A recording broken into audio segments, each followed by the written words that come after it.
Hello everyone. स्वागत है आपका एक बार फिर से इसी चैनल पे ई गवर्नेंस के पार्ट 2 के तौर पे।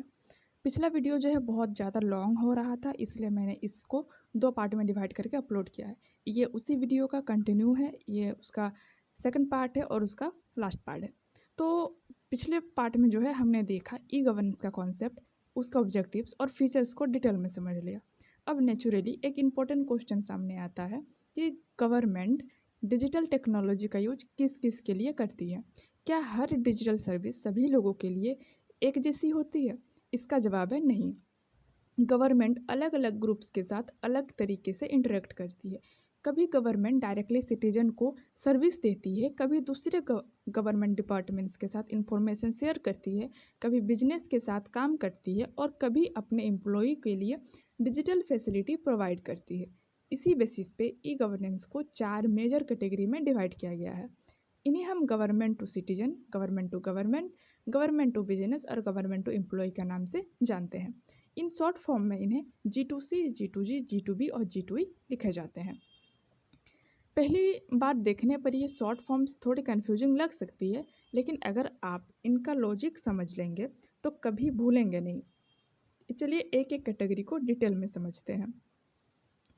सबसे पहली और सबसे इम्पोर्टेंट कैटेगरी है गवर्नमेंट टू सिटीजन, जिसे शॉर्ट फॉर्म में G2C कहा जाता है।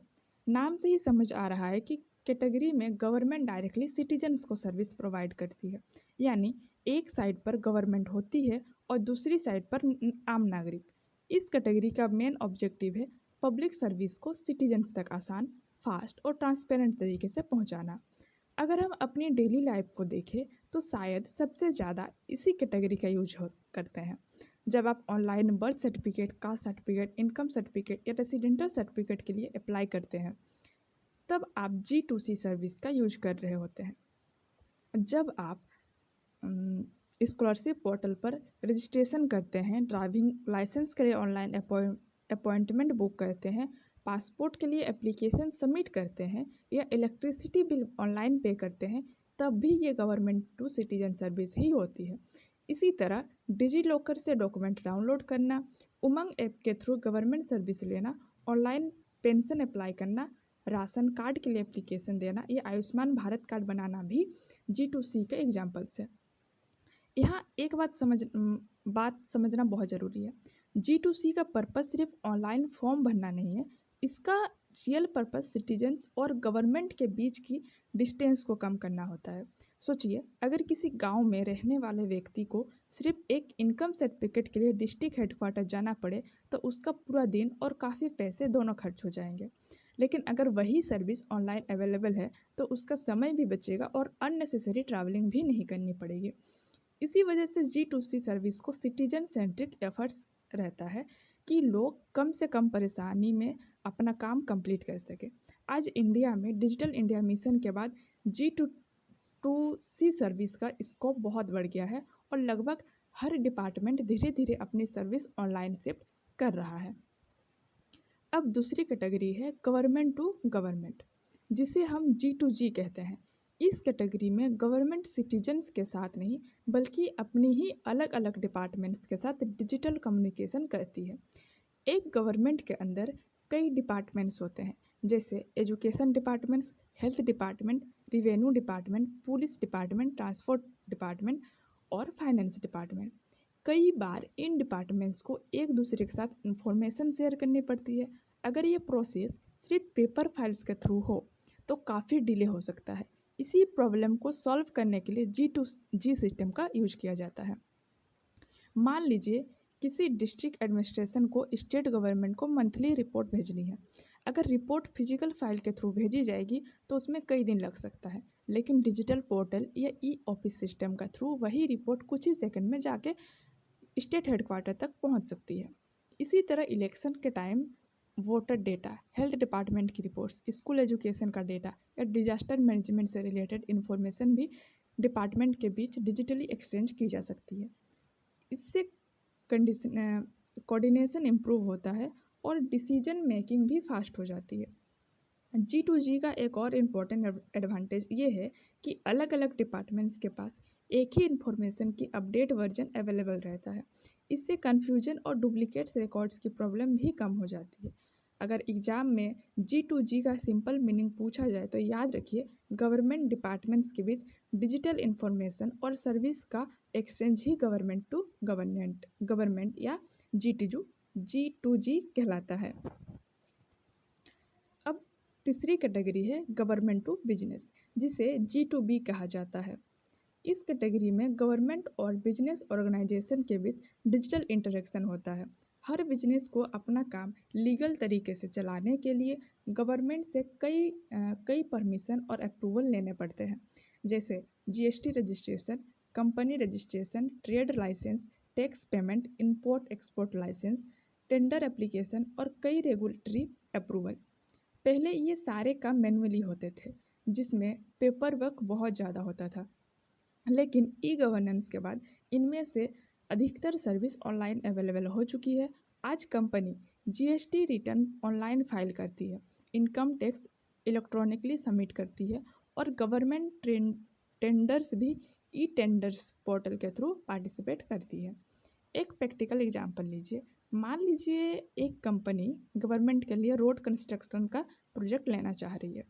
पहले उस कंपनी को फिजिकल डॉक्यूमेंट सबमिट करने पड़ते थे और टेंडर प्रोसेस में काफ़ी टाइम लगता था, लेकिन अब ई टेंडरिंग सिस्टम के through company online documents upload करती है, एप्लीकेशन सबमिट करती है और पूरी प्रोसेस डिजिटली कंप्लीट होती है। इस ट्रांसपेरेंसी भी बढ़ती है और करप्शन की पॉसिबिलिटी भी कम हो जाती है।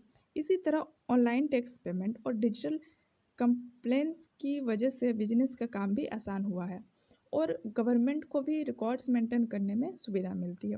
इसलिए G2B का मेन ऑब्जेक्टिव गवर्नमेंट और बिजनेस सेक्टर के बीच डिजिटल कोऑर्डिनेशन को इम्प्रूव करना है। अब आती है चौथी और आखिरी कैटेगरी, गवर्नमेंट टू एम्प्लॉय यानी G2E। नाम से ही क्लियर है कि इस कैटेगरी में गवर्नमेंट अपने एम्प्लॉय को डिजिटल सर्विस प्रोवाइड करती है। गवर्नमेंट के पास लाखों एम्प्लॉय का डेटा होता है। अगर इन सब का रिकॉर्ड मैनुअली मेंटेन किया जाए तो बहुत ज़्यादा टाइम और एफर्ट्स लगेगा। इसी वजह से एम्प्लॉय मैनेजमेंट भी धीरे धीरे डिजिटल हो गया है। आज कई गवर्नमेंट डिपार्टमेंट्स में एम्प्लॉय अपनी सैलरी स्लिप ऑनलाइन डाउनलोड कर सकते हैं, लीव अप्लाई कर सकते हैं, प्रमोशन डिटेल्स चेक कर सकते हैं, सर्विस रिकॉर्ड देख सकते हैं और ट्रेनिंग प्रोग्राम्स के लिए भी ऑनलाइन रजिस्ट्रेशन भी कर सकते हैं। सोचिए, अगर किसी गवर्नमेंट एम्प्लॉय को सिर्फ अपनी सैलरी स्लिप लेने के लिए अकाउंट ऑफिस जाना पड़े तो कितना समय वेस्ट होगा। लेकिन डिजिटल एम्प्लॉय पोर्टल की वजह से वही काम कुछ ही मिनट्स में हो जाता है। इसी तरह लीव अप्रूवल प्रोसेस भी ऑनलाइन होने से पेपर वर्क कम हो गया है और रिकॉर्ड्स ऑटोमेटिकली अपडेट हो जाते हैं। गवर्नमेंट डिपार्टमेंट के लिए भी एम्प्लॉय का डेटा मैनेज करना आसान हो गया है। इसलिए G2E का पर्पस गवर्नमेंट एम्प्लॉय को इफ़िशिएंट और डिजिटल वर्क प्लेस प्रोवाइड करना है। ये कैटेगरी डायरेक्टली सिटीजन से रिलेटेड नहीं होती, लेकिन इनडायरेक्टली इसका बेनिफिट सिटीजन्स को भी मिलता है, क्योंकि जब गवर्नमेंट एम्प्लॉय इफ़िशिएंटली काम करेगा तब पब्लिक सर्विस भी बेटर बनेगी। अब एक बार इन चारों कैटेगरी को एक साथ कनेक्ट करके समझते हैं। अगर गवर्नमेंट किसी सिटीजन को सर्विस दे रही है तो वो G2C है। अगर गवर्नमेंट अपने ही डिपार्टमेंट के साथ इंफॉर्मेशन शेयर कर रही है तो वो G2G है। अगर गवर्नमेंट किसी कंपनी या बिजनेस ऑर्गेनाइजेशन के साथ डिजिटल ट्रांजैक्शन कर रही है तो वो G2B है। और अगर वही गवर्नमेंट अपने एम्प्लॉय के लिए डिजिटल फैसिलिटी प्रोवाइड कर रही है तो वो G2E है। बस इतना सा लॉजिक याद रख लीजिएगा, फिर आप कभी भी इन कैटेगरी में कंफ्यूज नहीं होंगे। अब तक हमने ई गवर्नेंस के थ्योरेटिकल कॉन्सेप्ट को डिटेल में समझा, लेकिन किसी भी टॉपिक को कंप्लीट तब माना जाता है जब हम उसके प्रैक्टिकल इम्प्लीमेंटेशन को भी समझ लें। इसलिए अब हम अपने ध्यान झारखंड के तरफ ले चलते हैं और देखते हैं कि हमारे स्टेट में ई गवर्नेंस को कैसे इम्प्लीमेंट किया गया है। झारखंड गवर्नमेंट ने कौन कौन से डिजिटल प्लेटफॉर्म शुरू किए हैं और उनसे सिटीजन्स को क्या बेनिफिट मिल रहे हैं। इसी डिस्कशन के साथ हम लेक्चर को शुरू करते हैं। एक स्टूडेंट के रूप में सिर्फ थ्योरी पढ़ लेना ही काफ़ी नहीं है, हमें ये भी देखना चाहिए कि ये सिस्टम ग्राउंड लेवल पर एक्चुअली कैसे काम कर रहा है। इसलिए अब हम अपना फोकस झारखंड पर लेके आते हैं। क्योंकि हम कोल्हान यूनिवर्सिटी के स्टूडेंट हैं, इसलिए अपने स्टेट में ई गवर्नेंस की इम्प्लीमेंटेशन इम्प्लीमेंटेशन को समझना और भी इम्पोर्टेंट हो जाता है। एग्ज़ाम में कई बार स्टेट लेवल एग्जाम्पल्स पूछ लिए जाते हैं या आंसर्स को स्ट्रॉन्ग बनाने के लिए लोकल एग्जाम्पल से लिखने पड़ते हैं। अगर आप झारखंड के डिजिटल इनिशिएटिव्स के नाम मेंशन करते हैं तो आपका आंसर दूसरे स्टूडेंट्स के कंपैरिजन में ज़्यादा इम्प्रेसिव लगता है। झारखंड गवर्नमेंट ने पिछले कुछ सालों में ई गवर्नेंस को स्ट्रेंथ करने के लिए कई डिजिटल प्लेटफॉर्म्स और ऑनलाइन सर्विस लॉन्च की है। इनका मेन ऑब्जेक्टिव वही है जो हम पहले डिस्कस कर चुके हैं, गवर्नमेंट सर्विस को सिटीजन तक जल्दी, ट्रांसपेरेंट और कन्वीनियंट तरीके से पहुंचाना। पहले लोगों को छोटे छोटे कामों के लिए ब्लॉक ऑफिस, सर्किल ऑफिस या डिस्ट्रिक्ट ऑफिस के कई चक्कर लगाने पड़ते थे। कभी फॉर्म जमा करने के लिए, कभी फॉर्म लाने के लिए, कभी डॉक्यूमेंट वेरीफाई करने के लिए और कभी कभी एप्लीकेशन का स्टेटस जानने के लिए। लेकिन धीरे धीरे इनमें से बहुत सी सर्विस ऑनलाइन होने लगी है। इसी बदलाव का सबसे बड़ा बेनिफिट ये हुआ है कि सिटीजन्स का समय बचता है, पेपर वर्क कम हुआ है और गवर्नमेंट डिपार्टमेंट्स भी ज़्यादा सिस्टमेटिक तरीके से काम करने लगा है। झारखंड में ई गवर्नेंस का सबसे पॉपुलर एग्जाम्पल है झाड़ सेवा पोर्टल। नाम से ही समझ आता है कि ये झारखंड गवर्नमेंट का एक ऑनलाइन सर्विस पोर्टल है। इस पोर्टल का पर्पस है सिटीजन्स को एक ही प्लेटफॉर्म पर कई गवर्नमेंट सर्विस प्रोवाइड करना। सोचिए, अगर हर सर्टिफिकेट के लिए अलग वेबसाइट या अलग ऑफिस जाना पड़े तो कितनी कन्फ्यूजन होगी। इसी प्रॉब्लम को सॉल्व करने के लिए झाड़ सेवा पोर्टल का डेवलप किया गया है। इस पोर्टल के थ्रू लोग birth certificate, caste certificate, income certificate, residential certificate और कई अन्य गवर्नमेंट सर्विस के लिए ऑनलाइन अप्लाई कर सकते हैं। एप्लीकेशन सबमिट करने के बाद उसका स्टेटस भी ऑनलाइन चेक किया जा सकता है। इससे बार बार ऑफिस जाकर पूछने की ज़रूरत नहीं पड़ती। यही ई गवर्नेंस का प्रैक्टिकल इम्प्लीमेंटेशन है, जहाँ टेक्नोलॉजी का यूज सिटीजन की सुविधा के लिए किया जा रहा है। मान लीजिए, अब एक और इम्पॉर्टेंट प्लेटफॉर्म की बात करते हैं जिसका नाम है झारखंड भूलेख। भूलेख शब्द दो वर्ड से मिलकर बना है, भू यानी कि लैंड और भूमि और यानी कि भूमि, भू यानी कि लैंड या भूमि और लेख यानी कि रिकॉर्ड। इसलिए भूलेख का सिंपल मीनिंग है लैंड का रिकॉर्ड, आपकी जो भूमि है उसका रिकॉर्ड। पहले अगर किसी व्यक्ति को अपनी ज़मीन का रिकॉर्ड देखना होता था या ओनरशिप वेरीफाई करनी होती थी तो उसे रिवेन्यू ऑफिस या सर्किल ऑफिस जाना पड़ता था। कई बार पुराने रिकॉर्ड्स ढूंढने में भी बहुत समय लग जाते थे। लेकिन भूलेख पोर्टल की मदद से लैंड रिकॉर्ड्स को डिजिटल फॉर्मेट में अवेलेबल कराया गया है। इससे लोग अपनी ज़मीन से जुड़ी इन्फॉर्मेशन ऑनलाइन देख सकते हैं। लैंड रिकॉर्ड्स का डिजिटलाइजेशन से सिर्फ सिटीजन के लिए बेनिफिशियल नहीं है बल्कि गवर्नमेंट के लिए भी इम्पॉर्टेंट है, क्योंकि इससे रिकॉर्ड को मेंटेन करना, अपडेट करना और वेरीफाई करना पहले के कंपैरिजन में काफ़ी आसान हो गया है। साथ ही लैंड डिस्प्यूट को कम करने और ट्रांसपेरेंसी बढ़ाने में भी डिजिटल रिकॉर्ड काफ़ी हेल्पफुल साबित हुए हैं। झारखंड गवर्नमेंट ने सिर्फ सर्टिफिकेट और लैंड रिकॉर्ड्स को ही डिजिटल नहीं बनाया है बल्कि वेलफेयर स्कीम्स को भी धीरे धीरे ऑनलाइन प्लेटफॉर्म से कनेक्ट किया है। आज कई गवर्नमेंट स्कीम के लिए ऑनलाइन रजिस्ट्रेशन की फैसिलिटी अवेलेबल है। इसका फ़ायदा ये होता है कि बेनिफिशियरी डायरेक्टली अप्लाई कर सकते हैं और उनकी इन्फॉर्मेशन डिजिटल डेटाबेस में स्टोर हो जाती है। वेरिफिकेशन प्रोसेस भी रिलेटिवली फास्ट हो जाता है और रिकॉर्ड्स को मेंटेन करना आसान हो जाता है। अगर किसी स्कीम का स्टेटस देखना हो या एप्लीकेशन की प्रोग्रेस चेक करनी हो तो कई केसेस में ये फैसिलिटी भी ऑनलाइन अवेलेबल होती है। यानी ई गवर्नेंस सिर्फ सर्टिफिकेट तक सीमित नहीं होती है बल्कि वेलफेयर प्रोग्राम की इम्प्लीमेंटेशन को भी इम्प्रूव कर रही है। एक और इम्पोर्टेंट बात समझिए, जब गवर्नमेंट सर्विस ऑनलाइन होती है तो सिर्फ सिटीजन को ही बेनिफिट नहीं मिलता, गवर्नमेंट को भी बहुत फ़ायदे होते हैं। डिजिटल डेटाबेस की वजह से डुप्लीकेट रिकॉर्ड्स कम होते हैं, इंफॉर्मेशन को एनालाइज करना आसान हो जाता है, डेटा के बेसिस पर पॉलिसीज़ बनाना और प्लानिंग करना भी बेटर हो जाता है। अगर गवर्नमेंट को ये देखना हो कि किसी डिस्ट्रिक्ट में कितने लोगों ने किसी पार्टिकुलर स्कीम के लिए अप्लाई किया है तो डिजिटल सिस्टम कुछ ही सेकंड में ये रिपोर्ट जनरेट कर सकता है। मैनुअल सिस्टम में इसी इंफॉर्मेशन को कलेक्ट करने में शायद कई दिन लग जाते हैं। इसलिए ई गवर्नेंस को सिर्फ सर्विस डिलीवरी का टूल नहीं बल्कि बेटर गवर्नेंस और बेटर डिसीजन मेकिंग का भी इम्पोर्टेंट मीडियम माना जाता है। लेकिन यहाँ एक प्रैक्टिकल क्वेश्चन भी उठता है, अगर ई गवर्नेंस के इतने सारे बेनिफिट्स हैं तो क्या इसका मतलब ये है कि ये सिस्टम हर जगह परफेक्टली काम करता है? क्या हर सिटीजन बिना किसी प्रॉब्लम के डिजिटल सर्विस का यूज कर पाता है? क्या इंटरनेट और टेक्नोलॉजी की फैसिलिटी हर एरिया में इक्वली अवेलेबल है? जवाब है नहीं। हर सिस्टम की तरह ई गवर्नेंस के भी कुछ चैलेंजेस और लिमिटेशन है। कुछ प्रॉब्लम्स टेक्नोलॉजी से जुड़ी है, कुछ इंफ्रास्ट्रक्चर से और कुछ अवेयरनेस से। इसी वजह से ई गवर्नेंस को सक्सेसफुल बनाने के लिए सिर्फ पोर्टल बनाना ही काफ़ी नहीं होता, बल्कि उन्हें इफ़ेक्टिवली इम्प्लीमेंट करना भी उतना ही ज़रूरी होता है। अब इसी डिस्कशन को आगे बढ़ाते हुए हम ई गवर्नेंस के एडवांटेज और चैलेंजेस को डिटेल में समझेंगे, क्योंकि किसी भी टॉपिक को कंप्लीट तरीके से समझने के लिए उसका पॉजिटिव और नेगेटिव दोनों एस्पेक्ट को जानना बहुत ज़रूरी होता है।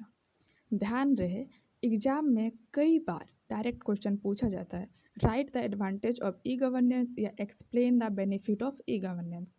अगर आप सिर्फ पॉइंट्स लिखेंगे तो आंसर एवरेज लगेगा, लेकिन अगर आप पॉइंट के पीछे का रीजन और एक प्रैक्टिकल एग्जाम्पल लिखेंगे तो आंसर काफ़ी स्ट्रॉन्ग बन जाएगा। सबसे पहला और सबसे बड़ा एडवांटेज है टाइम सेविंग, यानी कि समय की बचत। आज के फास्ट मूविंग वर्ल्ड में टाइम बहुत वैल्यूबल रिसोर्सेस है। ट्रेडिशनल गवर्नेंस में एक छोटा सा काम के लिए भी कई दिन लग जाते थे। फॉर्म लेना, उसे भरना, डॉक्यूमेंट वेरीफाई करवाना और बार बार ऑफिस जाना, ये सब प्रोसेस का हिस्सा था। लेकिन ई गवर्नेंस ने इस पूरे सिस्टम को काफ़ी फास्ट बना दिया है। आज कई सर्विस कुछ ही मिनट्स में ऑनलाइन कंप्लीट हो जाती है। मान लीजिए किसी स्टूडेंट को स्कॉलरशिप के लिए इनकम सर्टिफिकेट चाहिए। अगर ऑनलाइन एप्लीकेशन की फैसिलिटी अवेलेबल है तो उसे सिर्फ इंटरनेट की मदद से घर बैठे फॉर्म फिल करना है और डॉक्यूमेंट्स अपलोड करना है। इस प्रोसेस में उसका ट्रैवलिंग टाइम, वेटिंग टाइम और अननेसेसरी एफर्ट्स तीनों बच जाते हैं। इस वजह से ई गवर्नेंस को टाइम सेविंग गवर्नेंस सिस्टम भी कहा जाता है। दूसरा एडवांटेज है ट्रांसपेरेंसी, यानी कि पारदर्शिता। पारदर्शिता में वृद्धि। जैसे हम पहले भी डिस्कस कर चुके हैं, ट्रांसपेरेंसी का मतलब होता है काम का क्लियर और ओपन होना। जब एप्लीकेशन ऑनलाइन सबमिट होती है और उनका स्टेटस पोर्टल पर दिखाई देता है तो सिटीजन्स को बार बार ऑफिस जाकर इंफॉर्मेशन लेने की ज़रूरत नहीं पड़ती है। हर स्टेप डिजिटली रिकॉर्ड होता है, इसलिए प्रोसेस ज़्यादा ट्रांसपेरेंट हो जाते हैं। अगर किसी एप्लीकेशन में डिले हो रहा है तो उसका स्टेटस भी देखा जा सकता है। इसी वजह से लोगों का गवर्नमेंट पर ट्रस्ट बढ़ता है और करप्शन के चांसेस भी कम हो जाते हैं।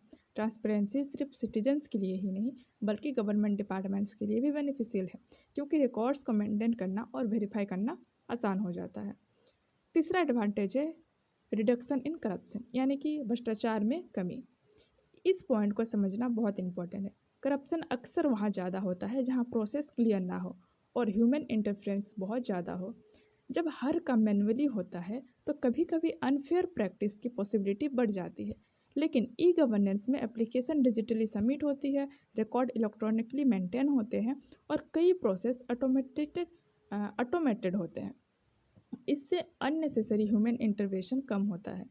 हर ट्रांजैक्शन का डिजिटल रिकॉर्ड अवेलेबल रहता है, जिसे बाद में वेरीफाई भी किया जा सकता है। हालांकि ई गवर्नेंस करप्शन को पूरी तरह ख़त्म तो नहीं कर सकता, लेकिन इससे काफ़ी हद तक रिड्यूस ज़रूर कर सकता है। इस वजह से इसे ट्रांसपेरेंट एडमिनिस्ट्रेशन की तरफ एक इम्पॉर्टेंट स्टेप माना जा सकता है। अगला एडवांटेज है easy access to government service, यानी कि सरकारी सेवाओं तक आसान पहुंच। पहले लोगों को गवर्नमेंट ऑफिस के वर्किंग आवर का वेट करना पड़ता था। अगर ऑफिस बंद हो गया तो अगले दिन दोबारा जाना पड़ता था। कभी ऑफिसर्स नहीं रहते थे तो कभी वो आके चले गए होते थे। लेकिन ऑनलाइन सर्विस की वजह से सिटीजन्स किसी भी समय किसी भी जगह से गवर्नमेंट पोर्टल्स को एक्सेस कर सकते हैं। अगर इंटरनेट अवेलेबल है तो एक व्यक्ति अपने मोबाइल फ़ोन से भी कई गवर्नमेंट सर्विस का यूज कर सकता है। इसका सबसे ज़्यादा फ़ायदा उन लोगों को होता है जो शहर से दूर रहते हैं या जिनके लिए बार बार ऑफिस जाना पॉसिबल नहीं होता है। एक्सेसिबिलिटी बढ़ने से गवर्नमेंट सर्विस ज़्यादा इंक्लूसिव भी बन जाती है, यानी ज़्यादा लोग उनका बेनिफिट ले पाते हैं। इसके बाद एक और इम्पोर्टेंट एडवांटेज है, वो है कॉस्ट रिडक्शन, यानी कि खर्च में कमी। ये बेनिफिट सिर्फ सिटीजन को ही नहीं, गवर्नमेंट को भी मिलता है। सिटीजन्स को ट्रैवलिंग और पेपर वर्क पर कम पैसे खर्च करना पड़ते हैं। दूसरी तरफ गवर्नमेंट के लिए भी फाइल्स प्रिंट कराने, डॉक्यूमेंट्स स्टोर करना और मैनुअली रिकॉर्ड मेंटेन करने पर पहले के कंपेरिजन में कम खर्च करने पड़ते हैं। जब रिकॉर्ड्स डिजिटल फॉर्मेट में अवेलेबल होते हैं तो स्टोरेज की प्रॉब्लम भी कम हो जाती है। लॉन्ग टर्म में ये सिस्टम गवर्नमेंट के लिए भी इकोनॉमिकली साबित होता है। इसी वजह से कई कंट्रीज डिजिटल गवर्नेंस को प्रमोट कर रही है। अगला एडवांटेज है बेहतर रिकॉर्ड मैनेजमेंट, यानी कि बेहतर रिकॉर्ड प्रावधान। सोचिए, अगर किसी गवर्नमेंट ऑफिस में लाखों पेपर फाइल्स रखी हो और किसी पुराने रिकॉर्ड्स की ज़रूरत पड़ जाए, उस रिकॉर्ड को ढूंढने में कितना समय लगेगा। लेकिन डिजिटल डेटाबेस में वही इंफॉर्मेशन कुछ ही सेकंड्स में सर्च की जा सकती है। डिजिटल रिकॉर्ड्स को अपडेट करना भी आसान होता है और उनका बैकअप भी रखा जा सकता है। इससे इम्पोर्टेंट इंफॉर्मेशन को खो जाने का रिस्क भी कम हो जाता है।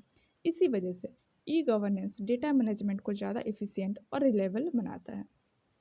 एक और इम्पोर्टेंट बेनिफिट है बेटर कम्युनिकेशन। गवर्नमेंट के अलग अलग डिपार्टमेंट्स और सिटीजन्स के बीच कम्युनिकेशन पहले के कंपेरिजन में काफ़ी इम्प्रूव हुआ है। नोटिफिकेशन, SMS अलर्ट, ईमेल और ऑनलाइन अपडेट की मदद से इंफॉर्मेशन जल्दी लोगों तक पहुंच जाती है। आप देखे होंगे कि आपके फ़ोन में भी बार बार मैसेज आता होगा कि अगले 3 घंटे में आपके एरिया में बारिश होती होगी। ये भी मौसम विभाग की तरफ से लोगों को डिजिटल अपडेट करने का ही एक तरीका है।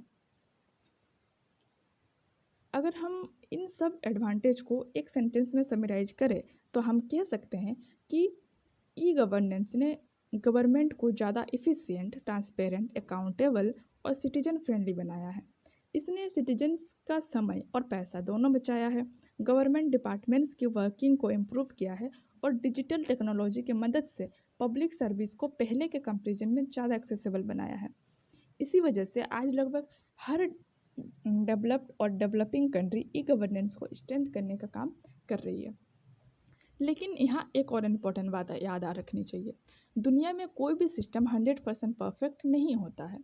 हर टेक्नोलॉजी के कुछ एडवांटेज होते हैं तो कुछ लिमिटेशन भी होती है। अगर हम सिर्फ पॉजिटिव साइड देखेंगे तो पिक्चर कंप्लीट नहीं होगी। सोचिए, अगर किसी गांव में इंटरनेट ही अवेलेबल ना हो तो ऑनलाइन सर्विस का क्या फ़ायदा। अगर किसी व्यक्ति को स्मार्टफोन चलाना ही ना आता हो तो वो डिजिटल पोर्टल का यूज कैसे करेगा। अगर गवर्नमेंट वेबसाइट बार बार क्रैश हो जाए या डेटा हैक हो जाए तब क्या प्रॉब्लम्स हो सकती है। ये सब प्रैक्टिकल चैलेंजेस है जिनका सामना ई गवर्नेंस को भी करना पड़ता है। इसीलिए अब हम फाइनल सेक्शन की तरफ बढ़ते हैं जहां हम चैलेंजेस और लिमिटेशन ऑफ ई गवर्नेंस को डिटेल में समझेंगे।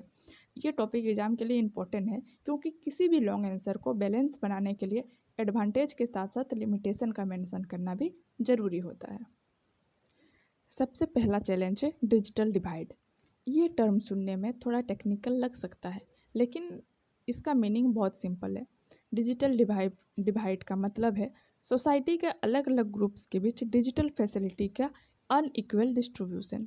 यानी कुछ लोगों के पास इंटरनेट, स्मार्टफोन और कंप्यूटर जैसे रिसोर्सेज अवेलेबल होते हैं जबकि बहुत से लोग आज भी इन बेसिक फैसिलिटी से वंचित हैं। इंडिया जैसे बड़े देश में ये चैलेंज और भी इम्पोर्टेंट हो जाता है।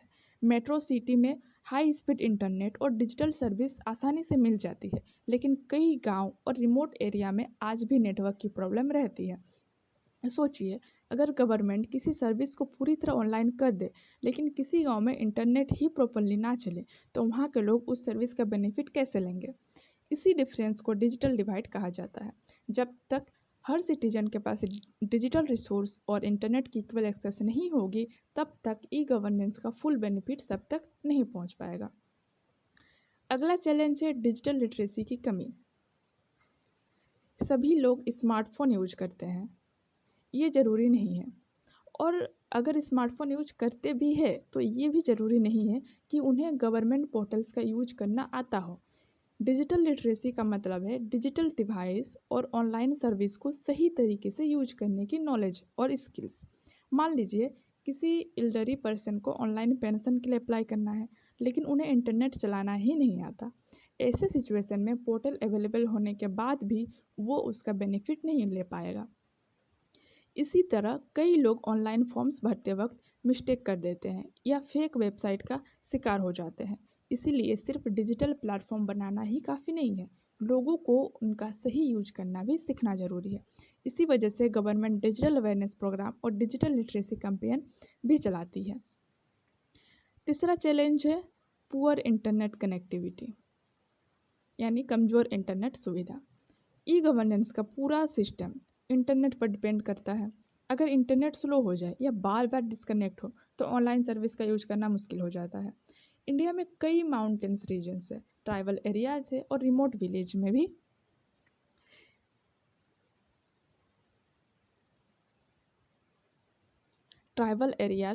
विलेजेस में अभी भी स्टेबल इंटरनेट कनेक्टिविटी एक चैलेंज बनी हुई है। मान लीजिए किसी स्टूडेंट का स्कॉलरशिप सबमिट करने का लास्ट डेट है और उसका एरिया में इंटरनेट बार बार डिस्कनेक्ट हो रहा है। ऐसी सिचुएशन में डिजिटल सर्विस अवेलेबल होने के बाद भी उसका प्रैक्टिकल बेनिफिट नहीं मिल पाएगा। इसीलिए ई गवर्नेंस को सक्सेसफुल बनाने के लिए डिजिटल इंफ्रास्ट्रक्चर को स्ट्रॉन्ग बनाना बहुत ज़रूरी है। अब हम एक बहुत ही इंपॉर्टेंट चैलेंज की बात करते हैं जो आज के डिजिटल इरा में सबसे ज़्यादा डिस्कस किया जाता है। ये चैलेंज है साइबर सिक्योरिटी और डेटा प्राइवेसी।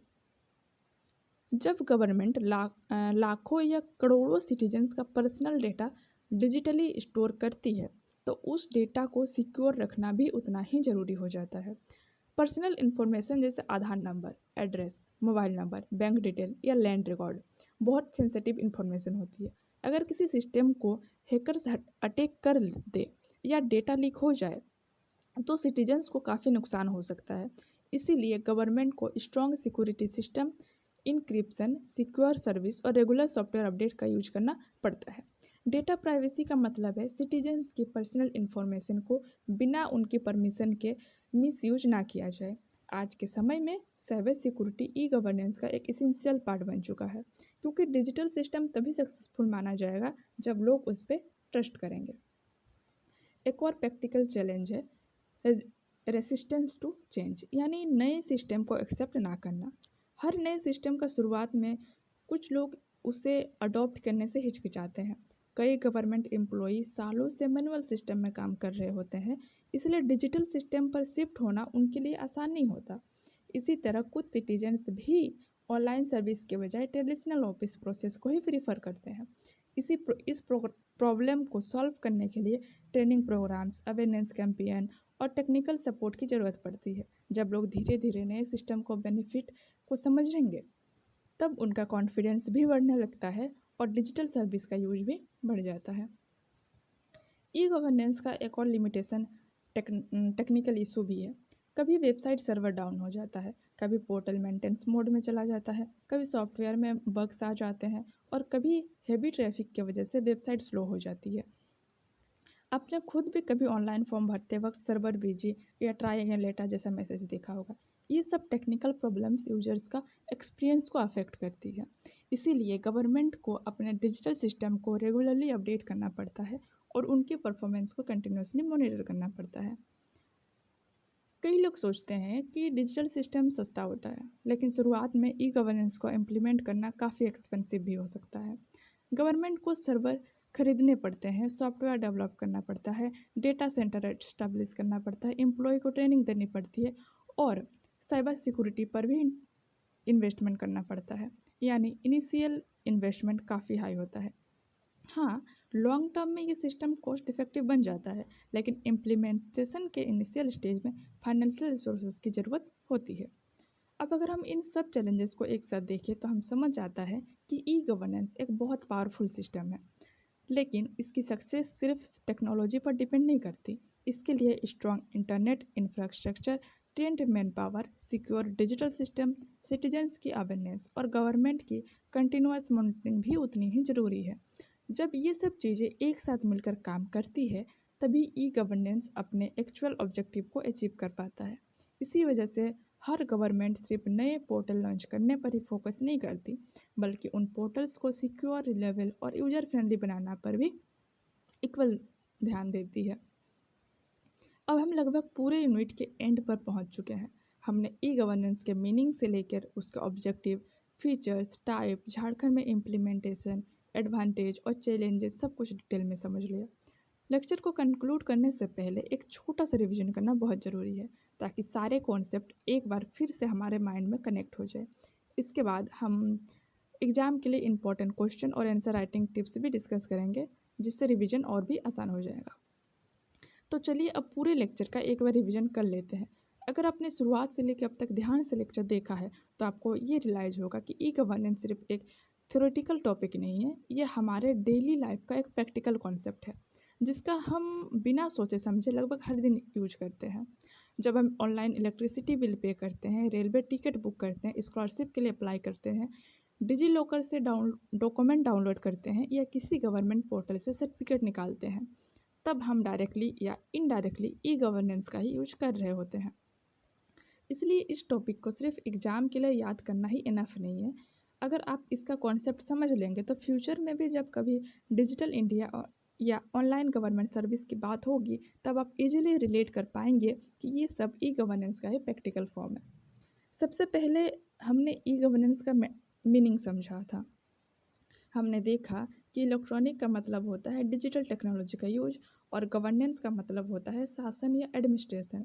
जब government information and communication technology यानी आईसीटी का यूज करके सिटीजन्स को सर्विस प्रोवाइड करती है, डिपार्टमेंट के बीच इंफॉर्मेशन शेयर करती है और एडमिनिस्ट्रेटिव वर्क को डिजिटल बनाती है, तो उस प्रोसेस को ई गवर्नेंस कहा जाता है।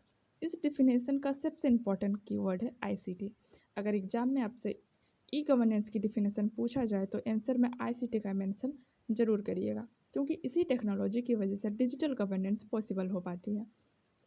उसके बाद हमने वर्ल्ड बैंक की डिफिनेशन को समझा। वहाँ से हमें ये पता चला कि ई गवर्नेंस का ऑब्जेक्टिव सिर्फ टेक्नोलॉजी का यूज करना नहीं है, बल्कि सिटीजन्स, बिजनेसेस और गवर्नमेंट डिपार्टमेंट के साथ रिलेशनशिप को इम्प्रूव करना भी है। यानी टेक्नोलॉजी एक टूल है, लेकिन final am better governance provide करना है। इसके बाद हमने डिजिटल इंडिया प्रोग्राम के बारे में पढ़ा। हमने जाना कि डिजिटल इंडिया का विजन था इंडिया को एक डिजिटली एम्पावर्ड सोसाइटी और नॉलेज इकोनॉमी बनाना। इसी प्रोग्राम ने ई गवर्नेंस को ग्राउंड लेवल पर और ज़्यादा स्ट्रांग बनाने में बहुत इंपॉर्टेंट रोल प्ले किया है। फिर हमने ई गवर्नेंस का ऑब्जेक्टिव को डिटेल्स में डिस्कस किया। हमें पता चला कि गवर्नमेंट का main focus better service delivery, transparency, accountability, efficiency और सिटीजन पार्टिसिपेशन को इम्प्रूव करना है।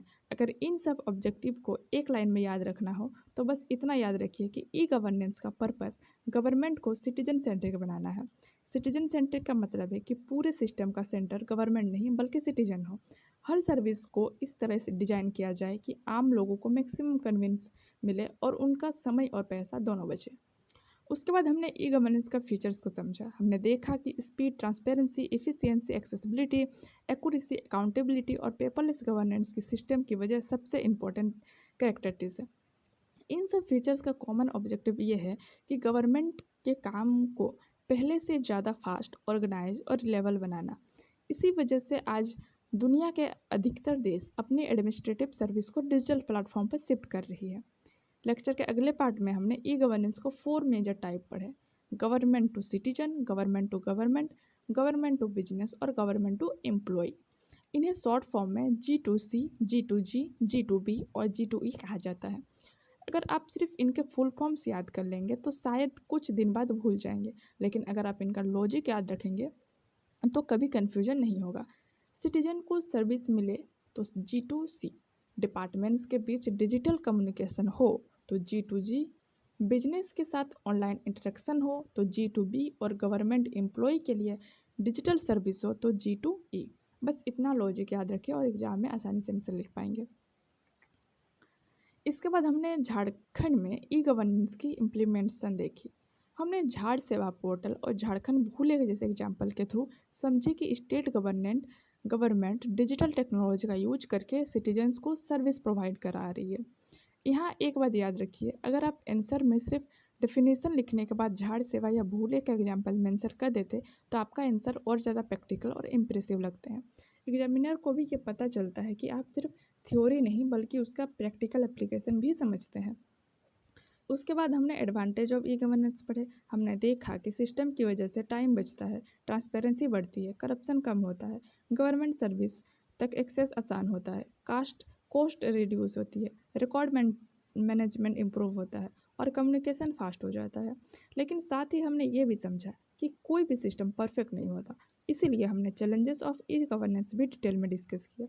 डिजिटल डिवाइड, डिजिटल लिटरेसी की कमी, poor internet connectivity, cyber security, data privacy, resistance to change, technical problems और फाइनेंशियल कॉस्ट जैसे इशू आज भी ई गवर्नेंस के सामने इम्पोर्टेंट चैलेंज बने हुए हैं। गवर्नमेंट इन प्रॉब्लम्स को ग्रेजुअली सॉल्व करने की कोशिश कर रही है, लेकिन इन्हें कम्प्लीटली एलिमिनेट करने के लिए कंटिन्यू एफर्ट्स की ज़रूरत है। अब एग्जाम के पर्सपेक्टिव से एक छोटी सी एडवाइस देना चाहूँगी। जब भी आपसे ई गवर्नेंस पर लॉन्ग आंसर पूछा जाए तो आंसर को सिर्फ डेफिनेशन और पॉइंट्स तक लिमिटेड मत रखिए। सबसे पहले इंट्रोडक्शन लिखिए, फिर डेफिनेशन दीजिए, उसके बाद कॉन्सेप्ट को एक्सप्लेन करिए। अगर क्वेश्चन ऑब्जेक्टिव का है तो हर ऑब्जेक्टिव के साथ एक छोटा एग्जाम्पल जरूर लिखिए।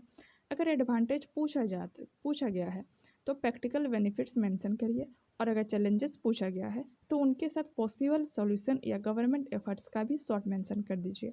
इस तरह का बैलेंस आंसर हमेशा ज़्यादा इफेक्टिव होता है और अच्छे मार्क्स लाने में काफ़ी हेल्प करता है। और फाइनली इस पूरे लेक्चर का सबसे इंपॉर्टेंट टेकअवे सिर्फ एक लाइन में याद रखिए। E governance is not just about computer in government offices, it is about making governance faster, transparent, efficient, accountability and citizen friendly through information and communication technology. अगर आप इस एक सेंटेंस का एक्चुअल मीनिंग समझ गए तो समझिए पूरा यूनिट 4 आपके लिए समझ आ गया। इसी के साथ आज का लेक्चर यही कंप्लीट होता है। मुझे उम्मीद है कि अब ई गवर्नेंस से रिलेटेड कोई भी क्वेश्चन आपके लिए डिफ़िकल्ट नहीं रहेगा। अगर आपको ये लेक्चर हेल्पफुल लगा हो तो इसे अपने क्लासमेट के साथ ज़रूर शेयर कीजिए, ताकि उनकी भी प्रिपरेशन अच्छी हो सके। अगर आप कोल्हान यूनिवर्सिटी के और भी सब्जेक्ट